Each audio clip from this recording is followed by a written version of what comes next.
Hello guys, hello everyone, नमस्कार, जय हिंद, सत श्री अकाल। कैसे आप सभी, कैसे चल रही पढ़ाई लिखाई? एकदम बढ़िया, बेहतरीन, मज़ेदार की नहीं? तो जैसे कि अपन को पता है एग्ज़ाम आने वाला है, ज़्यादा दिन नहीं रह गए हैं, तो अपन कौन सी सीरीज कर रहे हैं? मोस्ट एक्सपेक्टेड क्वेश्चंस की सीरीज़ कर रहे हैं आईसीएसई और सीबीएसई दोनों क्लासेस के लिए।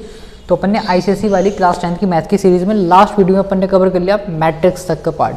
आज अपन कवर करेंगे अरिथमेटिक प्रोग्रेशन के कुछ इंपॉर्टेंट क्वेश्चंस, नहीं मोस्ट एक्सपेक्टेड क्वेश्चंस। यस, ठीक है। तो अगर आपने इसके पहले वाली वीडियोस नहीं देखे तो जाकर उनको एक बार जरूर देख लीजिएगा, अदरवाइज फिर आप कहेंगे सर आपने बताया नहीं कि आप इंपॉर्टेंट क्वेश्चंस की वीडियो करा रहे थे। हाँ, इसलिए बता रहे हैं भैया, इंपॉर्टेंट नहीं है, मोस्ट एक्सपेक्टेड है, जिनमें से आपको कुछ क्वेश्चन तो सीधे एज इट इज देखने को मिलेंगे और कुछ में वैल्यूज चेंज देखने को मिलेंगे। ठीक है, तो ज़्यादा टाइम वेस्ट नहीं करती हूँ, स्टार्ट कर देते हैं। मोस्ट एक्सपेक्टेड क्वेश्चंस, ठीक है, मोस्ट एक्सपेक्टेड क्वेश्चंस। ठीक है, कुछ क्वेश्चंस फ्रेम किए हैं भैया किस पर? अरिथमेटिक प्रोग्रेशन एपी सीरीज पर। ठीक है, और अगली वीडियो में जीपी कवर करेंगे, arithmetic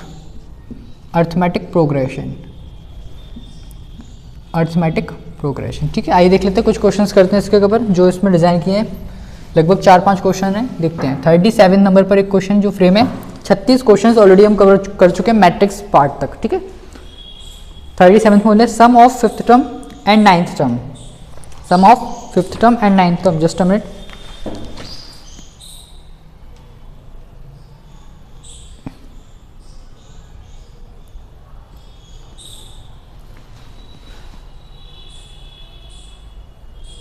some of fifth term and ninth term. ठीक है, sum of fifth term and ninth term मतलब A5 प्लस A9 कितना है? 30 है। और it's 25th term and it's 25th term is 3 times it's 8th term. ये data में given है, आपसे AP पूछना क्या होगी। AP मतलब स्टार्टिंग के 3-4 टर्म्स अगर हम बता देंगे तो मतलब वो AP हो जाएगी। फिर से सुनिएगा, क्या है आपको fifth term plus ninth term का सम गिवन है और बोल रहे हैं साथ में कि 25th टर्म जो है वो 3 गुना है 3 टाइम्स से 8th टर्म के। तो इस डेटा की हेल्प से बताओ AP क्या है वो। ठीक है, आइए पहले फर्स्ट वाली कंडीशन को यूज़ कर रहे हैं। Fifth term plus ninth term is equals to 30। That means fifth term का आपको पता है जनरल फॉर्मूला क्या होता है? A plus n-1d। यहाँ पर लिख देते हैं जनरल टर्म के लिए A प्लस n-1d, और अभी सम का यूज़ होगा तो सम का भी लिख देते हैं n/2 2a प्लस, ये मल्टीप्लाई में रहता है, इंटू 2a प्लस n-1d। हो, ठीक है, ये फॉर्मूला में भी यूज़ करेंगे। पहला वाला देखो जनरल फॉर्मूला यूज़ कर रहे हैं फिफ्थ टर्म के लिए। आपको यहाँ पर दिख रहा है n-1, मतलब जो भी नंबर है उसमें से -1 करना है। तो हम फिफ्थ टर्म निकाले तो यहाँ आ जाएगा 4, तो ये हो जाएगा a प्लस 4d। हाँ कि ना? जिस भी नंबर का आप टर्म निकालते हो उसमें d उससे कम होते हैं। ऐसे ही नाइन्थ टर्म में हो जाएगा a प्लस 8d। ठीक है, equals to 30। a plus 8 2a, 4a plus 8 12d, 4d plus 8d 12d, 30 2 से रिड्यूस कर देना तो a plus 6d is equals to आ जाएगा आपके पास 15। ठीक है, एक हमारे पास इक्वेशन फॉर्म हो गई है। सेकंड इक्वेशन हम सेकंड वाली कंडीशन में डाल लेंगे। a 25 मतलब a plus 24d is equals to 3 times of 8th term मतलब a प्लस 7d। हाँ कि ना? बोलो ना, क्लियर है? चलो सॉल्व कर लेते हैं। a प्लस 24d 3 के अंदर मल्टीप्लाई करते हैं 3a प्लस 21d। ठीक है, अब अपन क्या कर सकते हैं इसमें, इसको यहाँ उसको वहाँ देख लो भाई, थोड़ी शिफ्टिंग करनी पड़ेगी अपन को। तो a को वहाँ ले जाना, 21 को यहाँ ला रहे हैं, तो 24d माइनस का 21d is equals to 3a minus a, तो हो जाएगा 3d is equals to 2a। ठीक है, ये वैल्यू मिल गई हमें यहाँ से। तो आप क्या कर सकते हो, देखो 3d की वैल्यू हम 2a पुट कर दे रहे हैं इस वाले में, ध्यान से देखिएगा। ये लिखा है a plus 6d is equals to 15। 6d को हम लिख सकते हैं क्या? 2 इंटू 3d प्लस 15। हाँ कि ना? बिल्कुल सही है। और 3d की वैल्यू यहाँ से 2a पुट कर दे रहे हैं, कितना? 2a पुट कर दे रहे हैं। ठीक है, तो a plus 4a is equals to 15, तो 5a इज इक्वल्स टू 15, तो a की वैल्यू हो जाएगी 3, a आ गया 3। और d के लिए हम यहाँ से सॉल्व कर लेते हैं, क्या था? 3d is equals to 2a, तो 3d is equals to 2 into 3। ठीक है, 3 से 3 कैंसिल आउट, तो d की वैल्यू आ गई 2। तो बस मेन तो हमें ये है ना a और d। अब हमें AP बताना था, तो AP में फर्स्ट टर्म होता है a, फिर a plus d, a plus 2d, a plus 3d, a plus 4d। मतलब क्या है, पहले आप a लिख दीजिए, फिर उसमें d ऐड करते जाओ कॉन्जिक्यूटिव वे में। तो 3 प्लस 2 5, 5 प्लस 2 7, 7 प्लस 2 9, तो ये आपकी AP बन गई। इस तरीके से हम AP निकाल सकते हैं। ठीक है, 4 4-5 टर्म लिख देना, सफिशिएंट रहेंगे। ठीक है, आई होप आपको क्लियर होगा क्वेश्चन। इस तरीके से आपको कोई भी किसी भी फॉर्म में 2 इक्वेशन दे देंगे तो उनको सिंप्लीफाई करके आपको ऐसे सॉल्व करना पड़ेगा और ए और डी आपके पास आ जाएगा, फिर जो पूछा होगा सफिशिएंट चीज़ वो आप यहाँ से निकाल सकते हो। ठीक है, कोई दिक्कत तो नहीं है, यहाँ तक क्लियर है। चलिए देखते हैं नेक्स्ट क्वेश्चन क्या बन रहा है अपना 38 नंबर पर। इसमें बोल रहे हैं हमसे क्या, sum of 3 terms of an AP is 42, product of the first and third. देखो जब भी स्पेशल वाला केस आपसे बोलें कि एक एपी में 3 टर्म्स 4 टर्म्स का सम ये है और साथ में अगर प्रोडक्ट बोलते हैं तो ध्यान रखना आपको कुछ स्पेशल केसेस वाले ही टर्म्स को ऐड करना है। जैसे हम बोल रहे हैं 3 टर्म्स हैं एपी में, तो एक टर्म उसमें हम लेंगे a माइनस डी, एक लेंगे a और एक लेंगे a प्लस डी। ठीक है, इवन में क्या होता है a minus 3d, a minus D, a plus D, a plus 3d।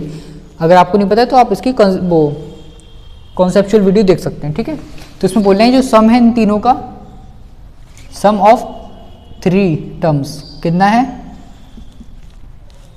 42 है, और प्रोडक्ट किस किस का प्रोडक्ट भैया, फर्स्ट का एंड थर्ड का कितना है 52। तो आपको बताना है क्या, फर्स्ट टर्म बताना है ए और कॉमन डिफरेंस बताना है, ये 2 चीज़ हमें फाइंड आउट करनी है। ठीक है, आइए देख लेते हैं। ठीक है, कैसे करेंगे, a minus D plus a plus a plus D, यही है ना पहली कंडीशन, तीनों का सम 42 है। ऐसा करने से हमें डायरेक्ट एक वैल्यू ही मिल जाती है, अदरवाइज हम a plus D, a plus 2d लगाएंगे तो उसमें हमें एक इक्वेशन मिलती है। इसलिए ध्यान रखिएगा जब भी ऐसे 3 टर्म्स 4 टर्म्स बोलें तो आप ऐसे ही लेट करिएगा। ठीक है, तो d से d कैंसिल हो जाएगा, माइनस का प्लस का, a 3a इक्वल्स टू 42, तो यहाँ से a आ जाएगा पास डायरेक्ट 14 है। कितनी अच्छी ट्रिक। अब प्रोडक्ट क्या है, पहला और तीसरा, a minus D and a plus D कितना है भैया 52। तो ये तो आप देखो a square minus B square बन जाएगी, क्योंकि a माइनस बी और a प्लस बी है, तो a square minus D square, तो a हमें पता है कितना 14 का स्क्वायर, डी स्क्वायर वहाँ जाएगा 52 यहाँ जाएगा, तो ये हो जाएगा 196 माइनस का 52, सेपरेट लेते हैं 4 4 1, तो इसको रटेगा तो यहाँ पर आप ध्यान रखना डायरेक्ट 12 अकेला मत लिख देना, 12 का स्क्वायर होता है सर, प्लस माइनस दोनों में रहेगा। ठीक है, तो आपके पास a आ गया और d आ गया। आपके फर्स्ट टर्म और कॉमन डिफरेंस ही पूछा था, मे बी आपको इसमें भी a p पूछ रहे हैं, तो ध्यान रखिएगा एक बार a तो एक ही है लेकिन d आपके पास 2 आ रहे हैं, 12 प्लस का और माइनस का, तो एक बार प्लस 14 और प्लस 12 लेके a p बना लेना, एक बार प्लस 14 और माइनस 12 लेके a p बना लेना। ठीक है, ध्यान रखिएगा अगर इसमें आप 2 पीस बनाओगे चेंजेस ज़्यादा नहीं आते हैं, जैसे a फिर a प्लस डी, मतलब ये 3 टर्म्स है ना, a प्लस डी और फिर दिस, तो आपका ये हो जाएगा। अच्छा, इसके अकॉर्डिंग तो अलग है ना, आपसे इन्होंने a और d पूछा है, पहले तो फर्स्ट टर्म पूछा है और कॉमन डिफरेंस पूछा है। अब ध्यान से करिएगा, थोड़ा सा मैं बता दे रहा हूँ, ध्यान से क्या करना है आपको। फर्स्ट टर्म के केस में हमारा a नहीं होगा फर्स्ट टर्म, इसमें फर्स्ट टर्म क्या है a माइनस डी, तो 14 माइनस 12 करना पड़ेगा, 14 माइनस 12 करोगे तो वो हो जाएगा फर्स्ट टर्म। ठीक है, और जो आपका कॉमन डिफरेंस है वो क्या है, ध्यान से कंफ्यूज मत होइएगा, मैं अगेन बोल रहा हूँ, कॉमन डिफरेंस मतलब दिस माइनस दिस या फिर दिस माइनस दिस, जो कि d ही है, तो a हमारा ये हो गया और d हमारा 12 हो जाएगा। ठीक है, अब दूसरा केस क्या है सर कि हमें माइनस 12 ले लें अगर, तो उसमें क्या चेंजेस आएंगे, तो a तो 14 जाएगा माइनस 12, तो ये आपका 26 हो जाएगा, लेकिन d अब माइनस 12 हो जाएगा। ठीक है, तो 2 केसेस में हमारा आंसर हो सकता है a2 d12 826 d माइनस 12। ठीक है, ध्यान रखना जब भी इस तरीके से आपको d पॉजिटिव नेगेटिव दोनों में मिले तो हमें दोनों ही वैल्यूज को कंसिडरेशन में लेना पड़ेगा। ठीक है, तो ये हमारा हो गया क्वेश्चन नंबर 38। ठीक है, आइए देख लेते हैं नेक्स्ट क्वेश्चन क्या है। सिंपल है ये वाला भी। देखो ये दोनों क्वेश्चंस आपके इजीली देखने को मिल सकते हैं थ्योरेटिकल बेसिस पर, लेकिन जो भी करा रहे हैं वो आपका एमसीक्यूज में इजीली देखने को मिल जाएगा। एमसीक्यूज में बोल रहे हैं क्या, पी की क्या वैल्यू होगी अगर ये तीनों टर्म्स आपके किस में हैं, एपी में है अगर, तो अगर ये तीनों टर्म्स एपी में है तो पी की वैल्यू क्या होगी। तो हमें पता है अगर एबीसी अगर 3 टर्म्स एपी में है आपके, तो हमें पता है कि बी माइनस ए है वो इक्वल होता है सी माइनस बी के, तो आप ये वाली कंडीशन यूज़ कर सकते हो, तो आपको पी की वैल्यू बिल्कुल अच्छे से मिल जाएगी। ठीक है, तो 2p minus 1 minus p plus 9 equals to 2 plus 7 minus 2p minus 1, ठीक है। सॉल्व कर लेते हैं बिल्कुल बेसिक से। 2p minus 1 minus p minus 9, 2p plus 7 minus 2p minus minus plus 1, ठीक है। कुछ cancellation sir, yes sir, 2p से 2p और यहाँ हो जाएगा माइनस का p माइनस का 10, यहाँ हो जाएगा माइनस का 2p प्लस का 8, 2p यहाँ 10 वहाँ, तो 2p minus p equals to 8 plus 10, तो यहाँ से आपके पास p की वैल्यू हो जाएगी 18। तो इस तरीके से हम बिल्कुल बेसिक तरीके से सिंप्लीफाई कर सकते हैं। MCQs में देखने को मिल सकता है 1 नंबर का क्वेश्चन, जबकि ये दोनों आपके 2-3 नंबर वाले में आ सकते हैं इजीली, ठीक है। तो इसका स्क्रीनशॉट ले लीजिए, फिर अपन देखते हैं नेक्स्ट क्वेश्चन, ठीक है। जल्दी से, अच्छे क्वेश्चन हैं, इंपॉर्टेंट है, ध्यान से, क्योंकि मोस्ट एक्सपेक्टेड क्वेश्चन करा रहे हैं भैया आपको, नहीं तो आप कहो कि ये ऐसे ही हैं हल्के फुल्के, नहीं भैया, मोस्ट एक्सपेक्टेड क्वेश्चन हैं ये, ठीक है। ले लिया स्क्रीनशॉट, चलिए, ठीक है। आइए देख लेते हैं, 2 क्वेश्चन और इस पर फ्रेम है आपके, 3 क्वेश्चन है अभी तो, ठीक है। लगता है 6 क्वेश्चन किए थे, यस 6 क्वेश्चन थे। 40th नंबर पे जो क्वेश्चन है उसमें क्या बोल रहे हैं, ऐसा क्वेश्चन के भी चांसेस हैं कि आपको एपी का nth टर्म दे देंगे, क्या दे देंगे, nth टर्म दे देंगे, कुछ इस तरीके से, किसी भी फॉर्म में दे सकते हैं, कंफ्यूज मत होइएगा। इसमें हमें फर्स्ट टर्म बताना है, कॉमन डिफरेंस बताना है एंड 10th टर्म बताना है, ओके। और जी कितना कुछ पूछ लोगे भाई, और सम ऑफ फर्स्ट 10 टर्म्स बताने हैं। तो इसमें हमने ये 4 चीज़ फाइंड आउट करनी है, आइए देख लेते हैं क्या होंगी, ठीक है। तो सबसे पहले जब भी आपको जनरल टर्म गिवन है तो उसमें क्या होता है कि 1 पुट करोगे तो फर्स्ट टर्म मिल जाता है, 2 पुट करते हो तो सेकंड टर्म मिल जाएगा, 3 पुट करते हैं तो थर्ड टर्म मिल जाएगा। लेकिन अगर सम का जनरल टर्म गिवन है तो उसमें 1 पुट करने पर पहले टर्म का सम मतलब पहला टर्म मिलता है, 2 पुट करने पर पहले 2 टर्म का सम मिलता है। याद रखना, अगर सम का जनरल फॉर्मूला गिवन है, ध्यान देख लेना किसका जनरल फॉर्मूला गिवन है आपको, सम का कि टर्म का, ठीक है। चलो तो इसमें करते हैं, पहले फर्स्ट के लिए a1 निकालने, मतलब a निकालने तो 1 पुट कर देते हैं, 5 प्लस 2 इंटू 1, तो 5 प्लस 2 आपका हो जाएगा 7, ठीक है। अब d निकालते हैं सेकंड केस में, तो उसके लिए हमें कम से कम एक टर्म तो और पता होना चाहिए, तभी तो हम डिफरेंस ले पाएंगे।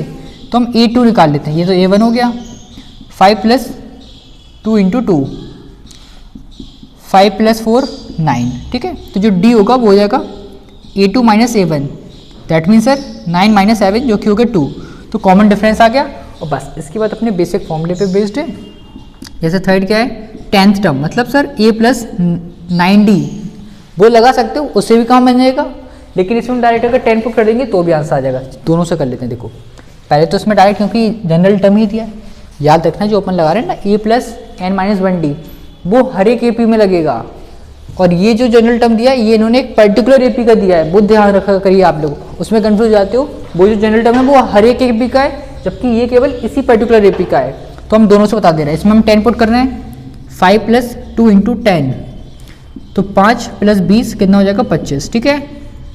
और अगर उसके रिस्पेक्ट में करेंगे a प्लस 9d है ना, a प्लस 9d वाली, तो a कितना आया भैया, कितना आया 7, प्लस 9 इंटू कितना 2, तो 9 इंटू 2 कितना हो जाएगा 18, 18 और 7 25। तो आप देख सकते हो भैया दोनों का आंसर सेम ही है, तो इसके अकॉर्डिंग हम डायरेक्ट कर लेंगे, उसमें पूरा वैल्यूज रखना पड़ेगा, इसमें तो बिल्कुल सिंपल था, ठीक है। अब हमें निकालना है सम ऑफ फर्स्ट 10 टर्म्स, मतलब फोर्थ पार्ट में S10 निकालना है। तो फॉर्मूला भी यहाँ लिखा था, किसी ने रफ कर दिया, तुमने देखा था ना, मैंने लिखा था, तो क्या था n/2 मतलब 10/2, फिर 2a प्लस, चलो पहले फॉर्मूला लिख देते हैं एक बार, Sn is equals to n/2, 2a plus n minus 1d, ठीक है। ये होता है आपका सम के लिए जनरल फॉर्मूला। तो S10 निकालना है, तो 10/2, 2 इंटू 10 प्लस 10 माइनस 1d, अरे यार मतलब क्या ही कर रहे हैं फिर, ये थोड़ी ना 10 है, ये कितना है 7, तो कर लेते हैं। देखो 2 से जाएगा 5 टाइम्स, 5 हो गया, अंदर क्या बचेगा 2 इंटू 7 14, 10 में से गया 9, 9 इंटू 2 18, ठीक है। 5 इंटू ये कितना हो जाएगा 32, तो आ जाएगा 160। तो इस तरीके से हम सम भी निकाल सकते हैं, ठीक है। आपके पास डेटा आ जाएगा तो आप सब कुछ कर सकते हो, ध्यान रखिएगा। इसके बाद अगेन ये भी अपना 4 मार्क्स लाइक क्वेश्चन था इजीली। इसके बाद वाला क्वेश्चन देख लेते हैं, 41 नंबर पर क्या है, अच्छा क्वेश्चन है भैया, ये थोड़ा सा अच्छा है, ध्यान से देखिएगा। इसमें बोल रहे हैं कितनी डिजिट नंबर्स हैं जो 7 से डिविजिबल हैं, ऐसे कितने 3 डिजिट के नंबर हैं जो 7 से डिविजिबल हैं। There are how many 3 digit number that are divisible by 7, 7 से डिवाइड होने वाले कितने नंबर्स हैं ये हमें बताना है, ठीक है। 3 डिजिट के, आपसे हो सकता है वो 2 डिजिट 4 डिजिट, कुछ भी पूछ सकता है, लेकिन अभी क्या बोल रहा है 3 डिजिट के कितने नंबर्स हैं। ऐसा ही पूछ सकता है कि 100 से 500 तक बताओ 5 के डिविजिबल, 4 के डिविजिबल, 2 और 3 के डिविजिबल। तो अलग अलग केसेस बन सकते हैं, जिसमें से एक केस जो मेनली लग रहा है आने के चांसेस उसको कवर किया है। 3 डिजिट नंबर डिविजिबल बाय 7, ठीक है। तो सबसे पहले आपको ये देखना पड़ेगा कि 3 डिजिट नंबर मतलब ऐसे 100 से स्टार्ट होगी, 100, 101, 102, कहाँ तक जाएंगे 999 तक। तो 100 मतलब 100 से लेकर 999 तक में कितने ऐसे नंबर्स हैं जो कि 7 से डिवाइड होते हैं। तो आपको पहले सबसे पहले नंबर की जानकारी होनी चाहिए, सबसे लास्ट वाले की। तो हमें नहीं पता तो हम चलो 100 को डिवाइड करते हैं, क्योंकि सबसे पहले तो यही है 3 डिजिट का नंबर। अगर ये होगा तो डिवाइड हो जाएगा, अदरवाइज नहीं होगा। तो 100 से एक बार 7, 3 बचेगा, फिर 0, 4 बार 28, 2 बचा, ठीक है। तो हमें निकालना है कि देखो 100 तो नहीं है क्योंकि रिमाइंडर बच रहा है, तो 100 के जस्ट बाद कौन सा नंबर होगा। तो उसके लिए आप जो क्वोशिएंट आया 14, तो उसमें एक ऐड करूँ 15, 15 इंटू 7 कर लीजिए, तो आपको पता चल जाएगा कि सबसे छोटा नंबर क्या है 7 का डिविजिबल।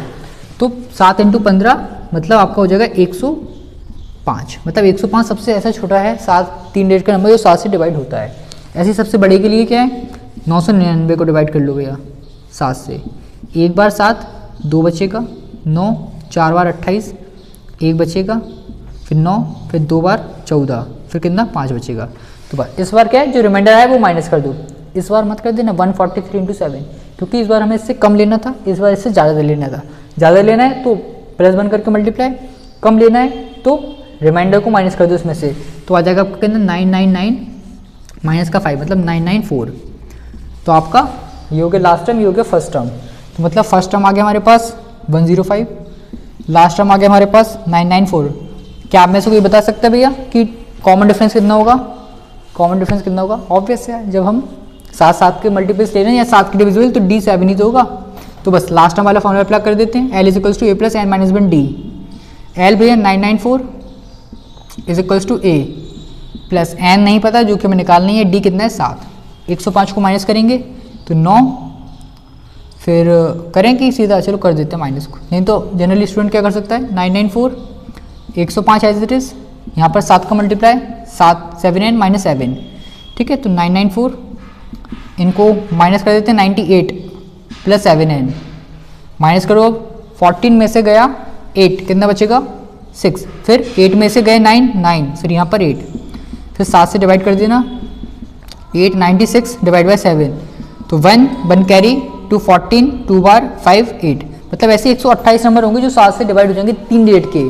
समझ रहे हो, इस तरीके से निकालते हैं। थोड़ा सा इंपॉर्टेंट क्वेश्चन है, देख लीजिएगा, अच्छा क्वेश्चन है, देख लेना। आपसे किसी भी फॉर्म में पूछ सकते हैं 2 के डिविजिबल 3 के डिविजिबल। तो जब भी आपको इसके जस्ट बाद वाला देखना है कि पहला नंबर क्या है, तो आप उसके पहले नंबर को 2 डिजिट है 3 डिजिट जो भी नंबर है उसको डिवाइड करना, उसी नंबर से जितने टाइम डिवाइड हो उससे 1 प्लस करके मल्टीप्लाई कर लेना, तो आपको पहला नंबर मिल जाएगा। और जब हमें लास्ट वाला देखना है तो उसी डिजिट का लास्ट नंबर डिवाइड कर देना, जो रिमाइंडर है वो माइनस कर देना, तो आपको नंबर मिल जाएंगे, ठीक है। ये लास्ट क्वेश्चन देखते हैं जो कि केवल बिल्कुल बेसिक है, कॉमन डिफरेंस पे बेस्ड है, आपका MCQs में पूछ सकते हैं। ये बोल रहे हैं आपसे कि ये एक AP है, इसका कॉमन डिफरेंस बताइए क्या होगा, ठीक है। MCQs में अलग अलग ऑप्शन हो सकते हैं, ध्यान रखिएगा। डायरेक्ट नहीं करना है माइनस, क्योंकि रेडिकल्स रूट्स में डायरेक्ट माइनस नहीं होते हैं, तो आपको इनको रिड्यूस फॉर्म में लिखना पड़ेगा। तो ये तो √6 ही रहेगा, इसको हम लिख सकते हैं 24 को कितना 6 × 4 और 4 परफेक्ट स्क्वायर होता है तो ये हो जाएगा 2√6, और ऐसे ये 9 × 6 तो 3√6, तो ऐसी चलती जाएगी। इनका डिफरेंस ले लो 2√6 - √6 जो कि हो जाएगा √6, ठीक है। तो इसका कॉमन डिफरेंस आ गया √6। अगला पूछें तो 4√6 5√6। अब हो सकता नेक्स्ट टाइम पूछ रहे हैं आपसे और ऑप्शन में 4√6 नहीं, तो आप कंफ्यूज मत हो ना, 4 का स्क्वायर अंदर ले जाना, 16 × 6 96, ठीक है, इस तरीके से। तो स्क्रीनशॉट ले लीजिए जल्दी से।